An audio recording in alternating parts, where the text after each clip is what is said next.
नमस्कार। प्रस्तुत पाठ गलता लोहा आरोह भाग 1 का 5वां अध्याय है। इसके लेखक शेखर जोशी नई कहानी के कहानीकार हैं। उनकी कहानियों में आधुनिक जीवन के यथार्थ का मार्मिक चित्रण प्रस्तुत किया गया है।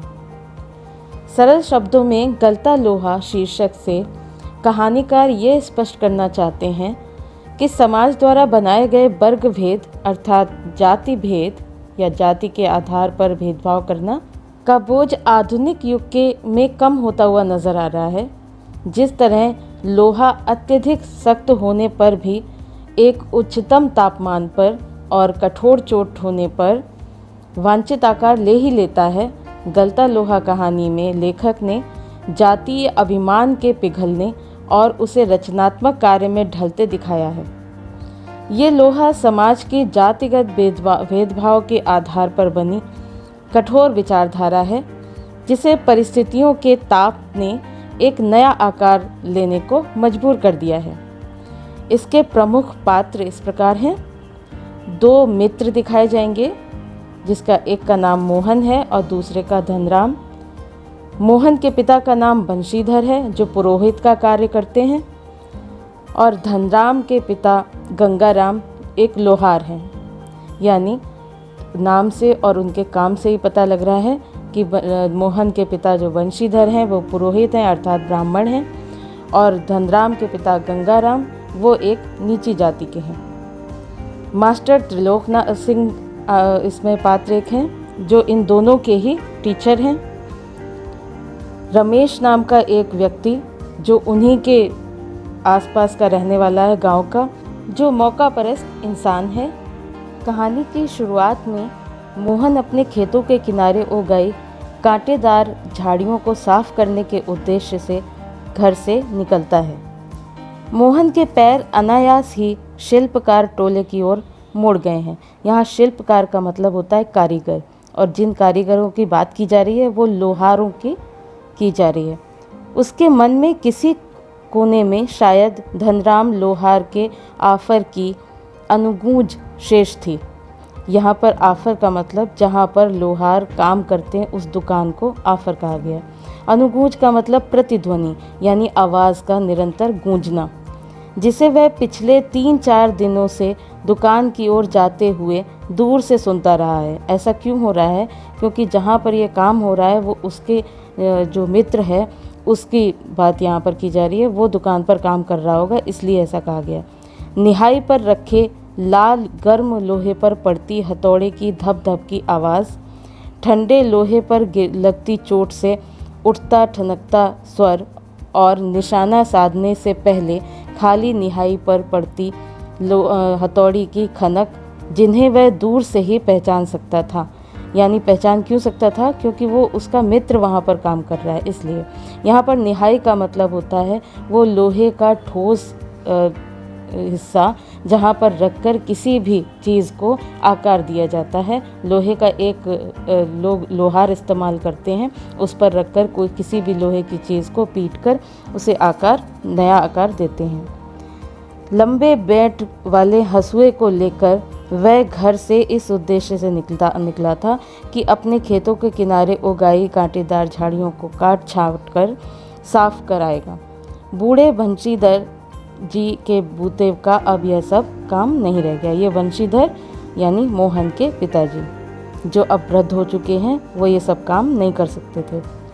यही क्या, जन्म भर जिस पुरोहिताई के बलबूते पर उन्होंने घर संसार चलाया था, वह भी अब वैसे कहाँ कर पाते थे।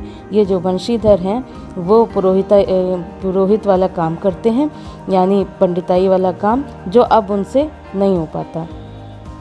यजमान लोग उनकी निष्ठा और संयम के कारण ही उन पर श्रद्धा रखते हैं। निष्ठा का मतलब विश्वास करना, यानी उनकी जो विश्वास करने वाली बात है उसी के बल पर अब भी उनकी पंडिताई चल रही थी। लेकिन बुढ़ापे का जर्जर शरीर अब उतना कठिन श्रम और व्रत उपवास नहीं झेल पाता। सुबह सुबह जैसे उससे सहारा पाने की नीयत से उन्होंने गहरा निश्वास लेकर कहा था। निश्वास का मतलब लंबी सांस लेना, गहरी सांस लेना। मोहन से कहा, आज गणनाथ जाकर चंद्रदत्त जी के लिए रुद्री पाठ करना था। वह उनको किसी यजमान के पास जाकर शंकर जी की पूजा पाठ करना था। अब मुश्किल ही लग रहा है। यह 2 मील की सीधी चढ़ाई अब अपने बूते की नहीं। एकाएक ना भी नहीं कहा जा सकता। कुछ समझ में नहीं आ रहा। ये सोच रहे थे कि ये अपने बेटे से कहेंगे मोहन से, तो मोहन इसका कुछ उपाय निकालेगा या मोहन स्वयं करने के लिए कहेगा। मोहन उनका आशय न समझता हो ऐसी बात नहीं, लेकिन पिता की तरह ऐसे अनुष्ठान कर पाने का ना उसे अभ्यास ही है और ना ही वैसी गति, यानी उसको इस तरह का पाठ और पूजा करने की आदत नहीं थी, ना उसको इसका हिसाब था कैसे करेगा। पिता की बातें सुनकर भी उसने उनका भार हल्का करने का कोई सुझाव नहीं दिया। जैसे हवा में बात कह दी गई हो वैसे ही अनुत्तरित रह गई, यानी इसका उसने कोई भी उत्तर अपने पिता को नहीं दिया।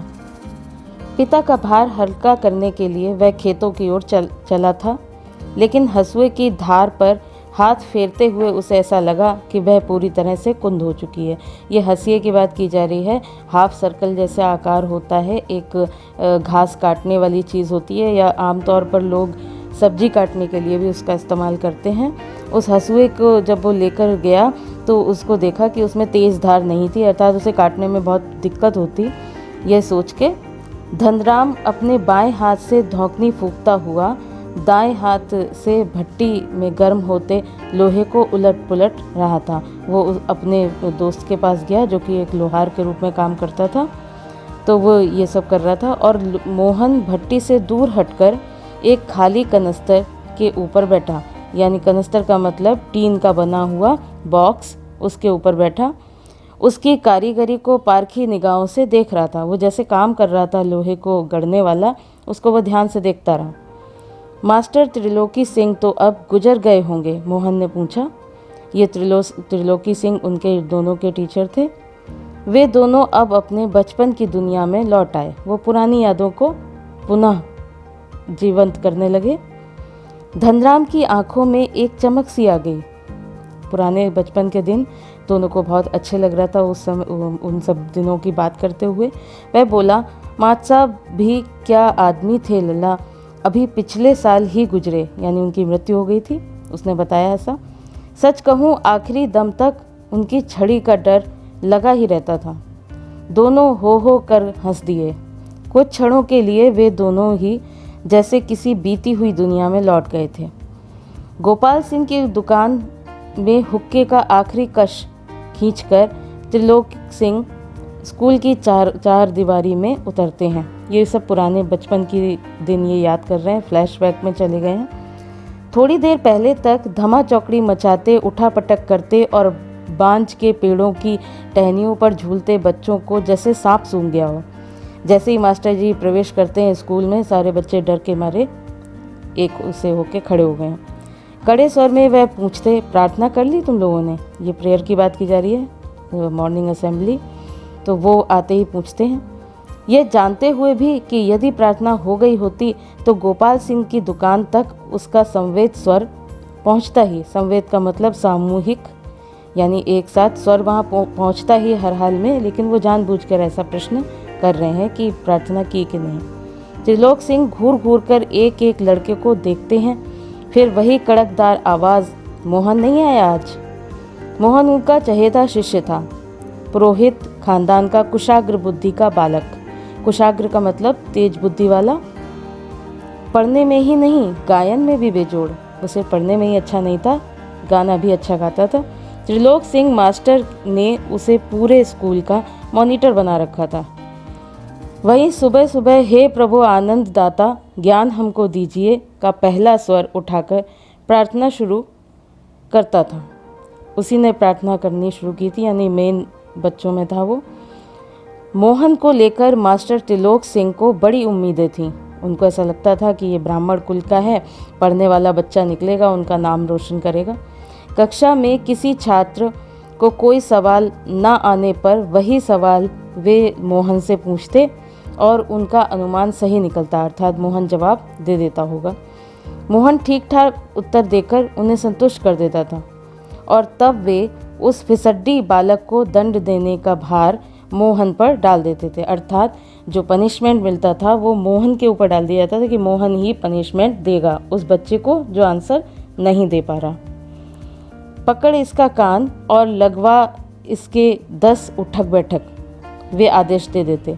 धनराम भी उन अनेक छात्रों में से एक था, यानी जो उत्तर नहीं दे पाते थे ऐसे बच्चों में धनराम भी, यानी उसका दोस्त जो था वो भी था, जिसने त्रिलोक सिंह मास्टर के आदेश पर अपने हमजोली मोहन के हाथों कई बार बेंत खाए थे या कान खिंचवाए थे। मोहन के प्रति थोड़ी बहुत ईर्ष्या रहने पर भी धनराम प्रारंभ से ही उसके प्रति स्नेह और आदर का भाव रखता था। इसलिए नहीं कि उसकी मित्रता थी, बल्कि इसलिए क्योंकि वो उससे ऊंची जाति का था, वो ब्राह्मण था।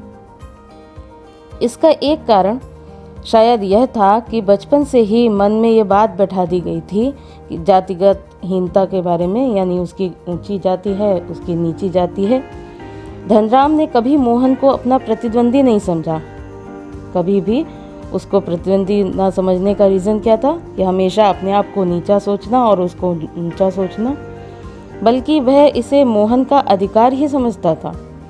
बीच बीच में त्रिलोक सिंह मास्टर का यह कहना कि मोहन एक दिन बहुत बड़ा आदमी बनेगा, स्कूल का और उनका नाम रोशन करेगा, ऊंचा करेगा, धनराम के लिए किसी और तरह से सोचने की गुंजाइश ही नहीं रखता था। यानी उसके पास और कोई हल ही नहीं था इस चीज़ का, सिवाय इसके कि वो ऊंची जाति का है और बहुत अच्छा लड़का है।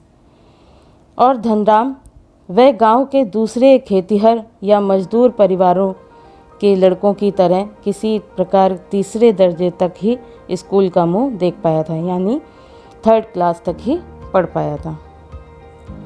त्रिलोक सिंह मास्टर कभी कभार ही उस पर विशेष ध्यान देते।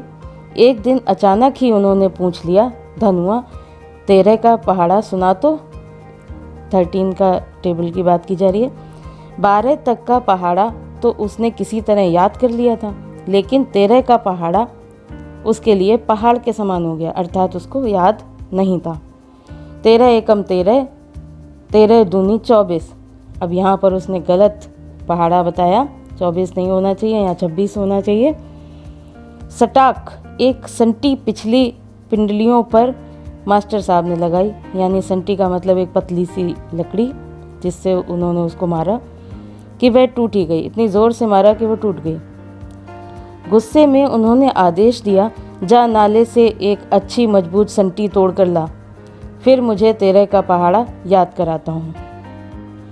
त्रिलोक सिंह मास्टर का यह सामान्य सा नियम था। सजा पाने वाले को ही अपने लिए हथियार भी जुटाना पड़ता था, यानी अभी इसको मारना था धनराम को, और उसे खुद ही अपने लिए संटी लकड़ी लेकर आना था। और जाहिर है कि बलि का बकरा अपने से अधिक मास्टर के संतोष को ध्यान में रखकर टहनी का चुनाव ऐसा करता जैसे वह अपने लिए नहीं बल्कि दूसरे को दंडित करने के लिए हथियार का चुनाव कर रहा हो, अर्थात वो बहुत पतली और जोर से लगने वाली लकड़ी का ही चुनाव कर रहा होगा। धनराम की मंद बुद्धि रही हो या मन में बैठा हुआ डर कि पूरे दिन घोटा लगाने पर भी उसे 13 का पहाड़ा याद नहीं हो पाया। छुट्टी के समय जब मात साहब ने उससे दोबारा पहाड़ा सुनाने को कहा तो तीसरी सीढ़ी तक पहुंचते पहुंचते वह फिर लड़खड़ा गया। तीसरी सीढ़ी का मतलब तीसरे वो पढ़ा रहा होगा, तीसरा पहाड़े का तीसरा जो वो बता रहा होगा, लेकिन वो वहाँ उससे आगे नहीं बढ़ पाया। लेकिन इस बार मास्टर त्रिलोक सिंह ने उसके लाए हुए बेंत का उपयोग करने के बजाय जुबान की चाबुक लगा दी। यहाँ पर कठोर वचन उन्होंने ऐसे कहे होंगे जो दिल को छू जाने वाले हों, क्योंकि ऐसा कहते हैं कि जुबान की ताकत जो होती है वो बाकी हथियारों से कहीं ज़्यादा चुभने वाली होती है। तेरे दिमाग में तो लोहा भरा है रे, विद्या का ताप कहाँ लगेगा इसमें। अपने थैले से 5-6 दरातियाँ निकाल कर उन्होंने धनराम को धार लगाने के लिए पकड़ा दी थी। किताबों की विद्या का ताप लगाने की सामर्थ्य धनराम के पिता की नहीं थी। धनराम हाथ पैर चलाने लायक हुआ ही था कि बाप ने उसे धौंकनी फूंकने या सान लगाने के कामों में उलझा शुरू कर दिया, यानी लोहारी वाला काम जो होता है उसे सिखाना शुरू कर दिया। अभी वो बहुत छोटा था। और धीरे धीरे हथौड़े से लेकर घन चलाने की विद्या सिखाने लगा। मतलब सब तरह के काम करना शुरू कर दिया उसने। फर्क इतना ही था कि जहां मास्टर त्रिलोक सिंह उसे अपनी पसंद का बेंच चुनने की छूट दे देते थे, वहां गंगाराम इसका चुनाव स्वयं ही करते थे। यानी जब कोई गलती होती होगी लोहारी वाले काम में तो वो अपने आप उठाकर उसको ज़रूर मारते होंगे। बेंट, छड़, हत्था जो भी हाथ लग जाता उसी से अपना प्रसाद दे देते थे, अर्थात उसे मारते थे। एक दिन गंगाराम अचानक चल बसे तो धनराम ने सहज भाव से उनकी विरासत संभाल ली। जो पूर्वजों से चली आ रही परंपरा थी उसको संभाल लिया, यानी लोहारी का काम करने लगा वो अपने पिता के स्थान पर। और पास पड़ोस के गांव वालों को याद नहीं रहा कि कब गंगाराम के आफर को धनराम का आफर कहने लगे। जो गंगाराम का था यानी उसके पिता का, उसी की दुकान को उसने धनराम के दुकान के नाम से सब कहने लगे थे।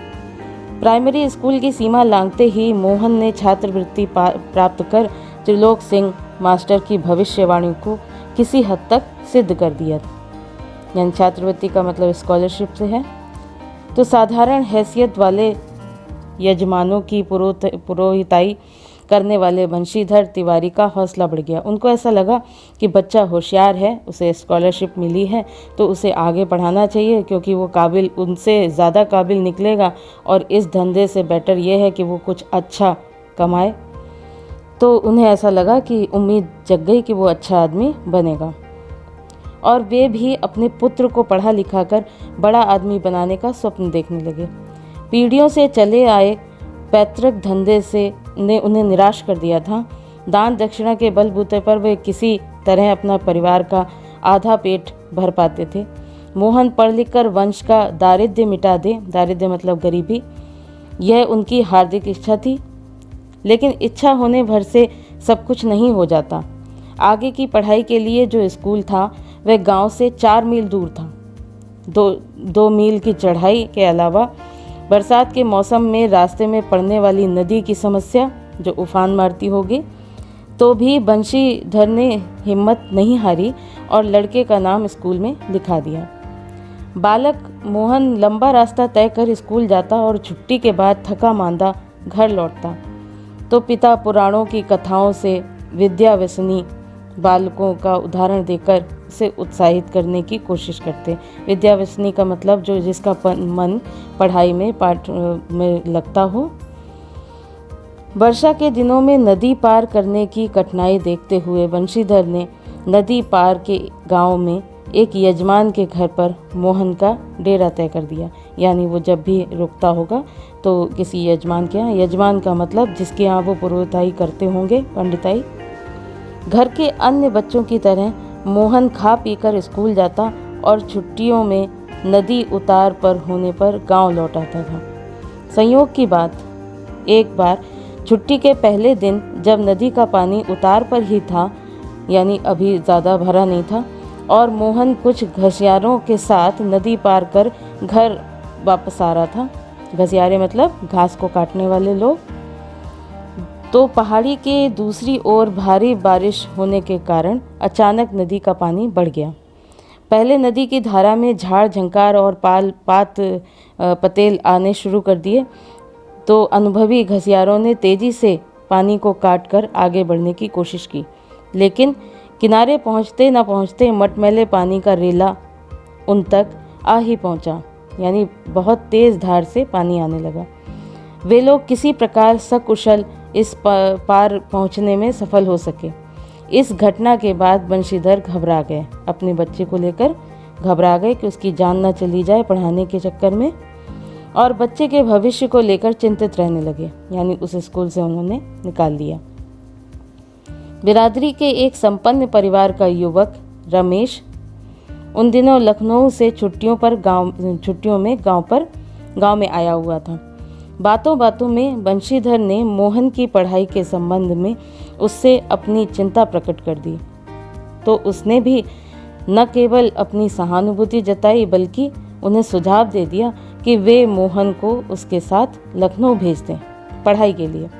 घर में जहाँ 4 प्राणी हैं, एक और बढ़ जाए तो भी कोई अंतर नहीं पड़ेगा। बल्कि बड़े शहर में रहकर वह अच्छी तरह पढ़ लिख सकेगा। उन्होंने आश्वासन दिया रमेश ने कि वो पढ़ लिख पाएगा अच्छे से शहर में जाकर। बंशीधर को जैसे रमेश के रूप में साक्षात भगवान मिल गए हों, लेकिन ये रमेश जो है मौका परस्त इंसान है, वो फ़ायदा उठा रहा है परिस्थिति का। उनकी आंखों में पानी छलछलाने लगा। भरे गले से वे केवल इतना ही कह पाए कि बिरादरी का यही सहारा होता है। बिरादरी का मतलब ब्राह्मण कुल का भी वो भी था। छुट्टियां शेष होने पर रमेश वापस लौटा तो माँ बाप और अपनी गांव की दुनिया से बिछुड़कर सहमा सहमा सा मोहन भी उसके साथ लखनऊ आ गया। अब मोहन की जिंदगी का एक नया अध्याय शुरू हो गया। घर की दोनों महिलाओं, जिन्हें वह चाची और भाभी कहकर पुकारता था, का हाथ बटाने के अलावा धीरे धीरे वह मोहल्ले की सभी चाचियों भाभियों के लिए कामकाज में हाथ बटाने का साधन बन गया। यानी सब लोग उससे काम कराने लगे। मोहन थोड़ा दही तो ला दे बाजार से, मोहन ये कपड़े धोबी को दिया, मोहन 1 किलो आलू ला दे। इस तरह के काम सब लोग आस पड़ोस के और घर के सब कराने लगे। औसत दफ्तरी बड़े बाबू की हैसियत वाले रमेश के लिए मोहन को अपना भाई बिरादर बतलाना या अपने सम्मान के विरुद्ध जाना जैसा लगता था। मतलब उसको सम्मान किसी तरह से दिया नहीं जा रहा था और उसे घरेलू नौकर से अधिक हैसियत वह देता नहीं था, यानी नौकर की तरह रख लिया उसको। इस बात को मोहन भी समझने लगा था। थोड़ी बहुत हीला हवाली करने के बाद रमेश ने निकट के ही एक साधारण से स्कूल में उसका नाम लिखवा दिया। जब मोहन ने बार बार कहा होगा तब उसने जो है एक स्कूल में नाम लिखवा दिया, जो एकदम साधारण से स्कूल था, लेकिन एकदम नए वातावरण और रात दिन के काम के बोझ के कारण गांव का वह मेधावी छात्र शहर के स्कूली जीवन में अपनी कोई पहचान नहीं बना पाया। उसका जीवन एक बंधी बंधाई लीक पर चलता रहा, यानी पढ़ाई जिस उद्देश्य से वो गया था वो उद्देश्य पूरा होता नज़र नहीं आ रहा था। साल में एक बार गर्मियों की छुट्टियों में गांव जाने का मौका भी तभी मिलता जब रमेश या उसके घर का कोई प्राणी गांव जाने वाला होता, वरना उन छुट्टियों को भी अगले दर्जे की तैयारी के नाम पर उसे शहर में ही गुजार देना पड़ता। वह काम का बंदा था, इसलिए उसको जाने ही नहीं देते थे गांव में, उसे काम कराते रहते थे। अगले दर्जे की तैयारी का तो सिर्फ बहाना था, लेकिन वो जानबूझकर उसको रोक लेते थे। सवाल रमेश और उसकी गृहस्थी की सुविधा असुविधा का था। अगर वो चला जाता तो उनको असुविधा होती, इसलिए उसको जाने नहीं दिया। मोहन ने परिस्थितियों से समझौता कर लिया था, क्योंकि और कोई चारा भी नहीं था। उसको अपने पिता का विश्वास नहीं तोड़ना था, इसलिए वो चुपचाप इन सब चीज़ों को सहन कर रहा था। घर वालों को अपनी वास्तविक स्थिति बतलाकर वह दुखी नहीं करना चाहता था। बंशीधर उसके सुनहरे भविष्य के सपने देख रहे थे। 8वीं कक्षा की पढ़ाई समाप्त कर छुट्टियों में मोहन गांव आया हुआ था। जब वह लौटकर लखनऊ पहुंचा तो उसने अनुभव किया कि रमेश के परिवार के सभी लोग जैसे उसकी आगे की पढ़ाई के पक्ष में ही नहीं है, यानी आगे पढ़ाई कंटिन्यू नहीं करना चाहते होंगे वो लोग। बात घूम फिरकर जिस ओर से उठती वह इसी मुद्दे पर जरूर ख़त्म हो जाती कि हज़ारों लाखों BA MA मारे मारे फिर रहे हैं, यानी पढ़ाई से कोई फ़ायदा नहीं है, बेकार फिर रहे हैं। ऐसी पढ़ाई से अच्छा तो आदमी कोई हाथ का काम सीख ले, यानी कोई कारीगरी सीख ले। रमेश ने अपने किसी परिचित के प्रभाव से उसे एक तकनीकी स्कूल में भर्ती करा दिया। तकनीकी मतलब कुछ काम कारीगरी वाला, टेक्निकल शिक्षा देने के लिए किसी स्कूल में भर्ती करवा दिया। मोहन की दिनचर्या में कोई विशेष अंतर नहीं आया। वह पहले की तरह स्कूल और घरेलू कामकाज में व्यस्त रहता। धीरे धीरे 1.5-2 वर्ष का यह समय भी बीत गया और मोहन अपने पैरों पर खड़ा होने के लिए कारखानों और फैक्ट्रियों के चक्कर लगाने लगा, जो उसने काम सीखा था अभी। बंशीधर से जब भी कोई मोहन के विषय में पूछता तो वे उत्साह के साथ उसकी पढ़ाई की बाबत पढ़ाई के बारे में बताने लगते कि वो बहुत अच्छे से पढ़ रहा है, और मन ही मन उनको विश्वास था कि वह एक दिन बड़ा अफसर बनकर लौटेगा। लेकिन जब उन्हें वास्तविकता का ज्ञान हुआ तो न सिर्फ गहरा दुख हुआ, बल्कि वे लोगों को अपने स्वप्न भंग की जानकारी देने का साहस भी नहीं जुटा पाए, यानी वो कह भी नहीं पाए कि हमारा सपना जो था वो भंग हो चुका है, यानी टूट चुका है।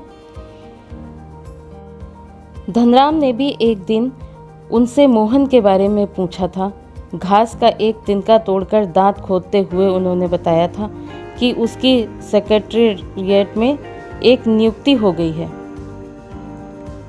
और शीघ्र ही विभागीय परीक्षाएं देकर वह बड़े पद पर पहुंच जाएगा। ये इन्होंने सब झूठ बोला। धनराम को त्रिलोक सिंह मास्टर की भविष्यवाणी पर पूरा यकीन था। उसको मालूम था कि वो बहुत बड़ा आदमी बनेगा, ऐसा होना ही था।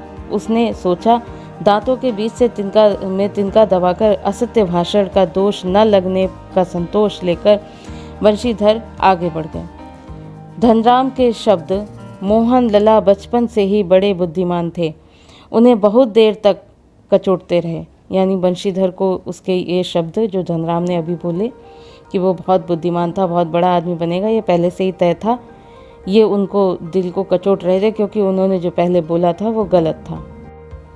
त्रिलोक सिंह मास्टर की बातों के साथ साथ बचपन से लेकर अब तक के जीवन के कई प्रसंगों पर मोहन और धनराम बातें करते रहे। ये लोग अभी बराबर अपने बचपन के दिन याद कर रहे हैं। धनराम ने मोहन के हंसुए के फाल को बेंच से निकाल कर भट्टी में तपाया।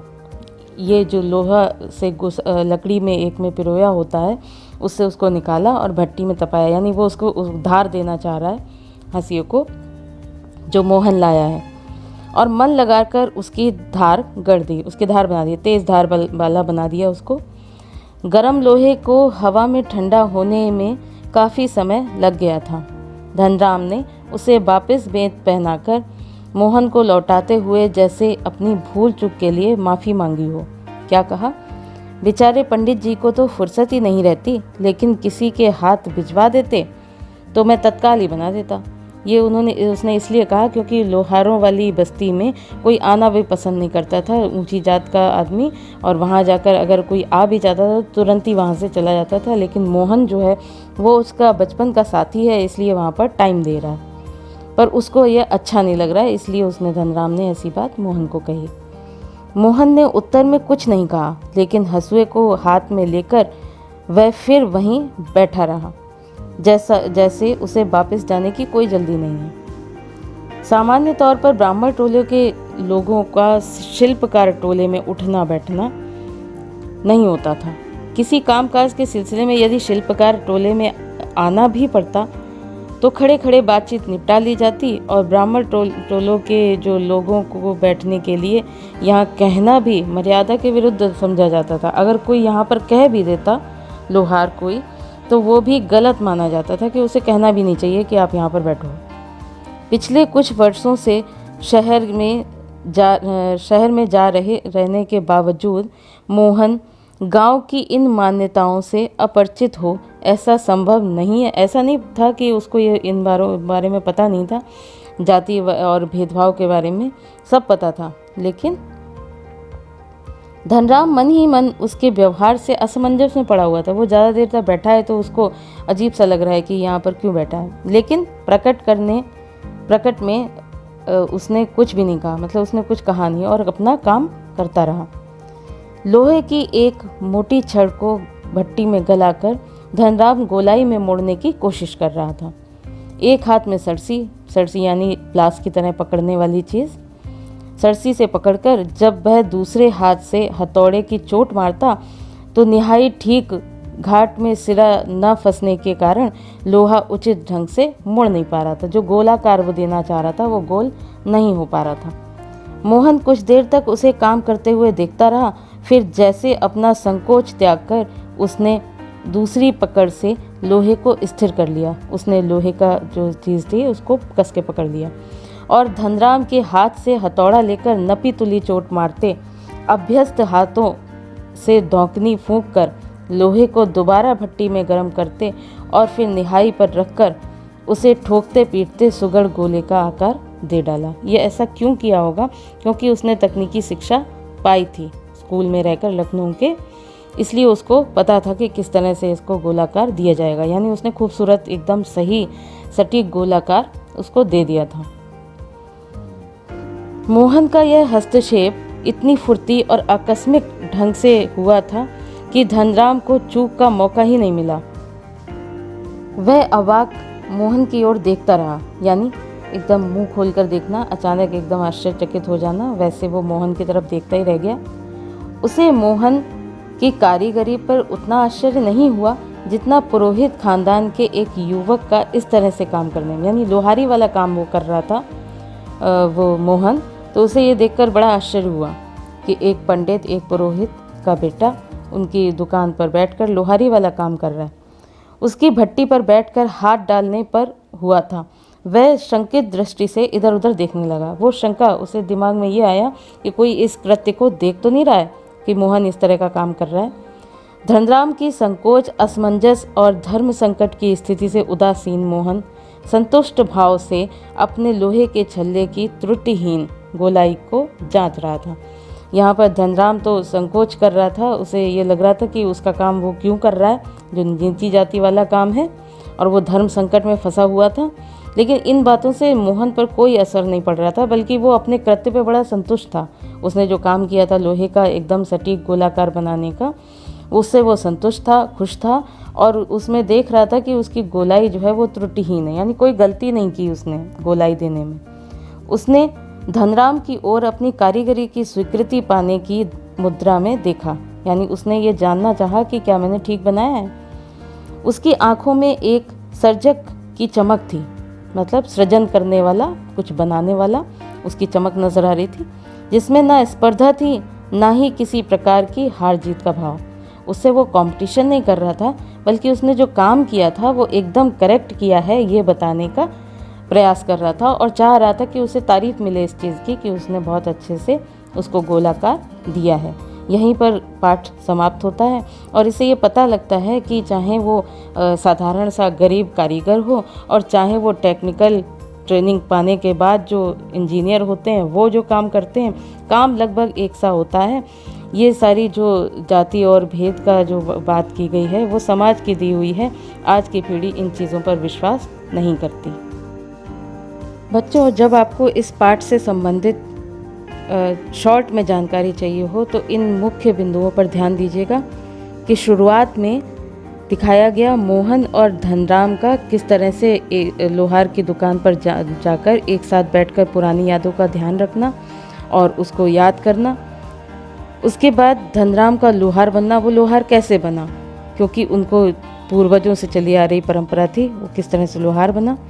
मोहन का संघर्ष में जीवन, मोहन ने किस तरह अपनी पढ़ाई के लिए संघर्ष किया और बाद में वो एक कारीगर ही बन पाया। मोहन लखनऊ में किस तरह से अपनी परिस्थिति को झेलता रहा चुपचाप। तकनीकी शिक्षा और बेरोजगारी, तकनीकी शिक्षा प्राप्त करने के बाद भी वो बेरोजगार था और इधर उधर नौकरी की तलाश में घूम रहा था। उसके बाद नेक्स्ट पॉइंट जो होगा वो वंशीधर का दुख, जब वो अपने बच्चे को जैसा चाहता था वैसा नहीं बना पाया। मोहन द्वारा लोहे की को गोल मोड़ना, ये भी मुख्य पॉइंट में ही आएगा।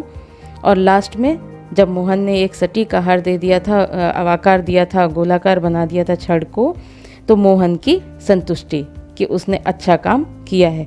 ये सारे मुख्य पॉइंट पर सबसे ज़्यादा ध्यान दीजिएगा, आपको पूरा चैप्टर समझ में आ जाएगा। आशा है कि इस वीडियो से आपको पूरा चैप्टर समझ में आ चुका होगा। Thank you so much.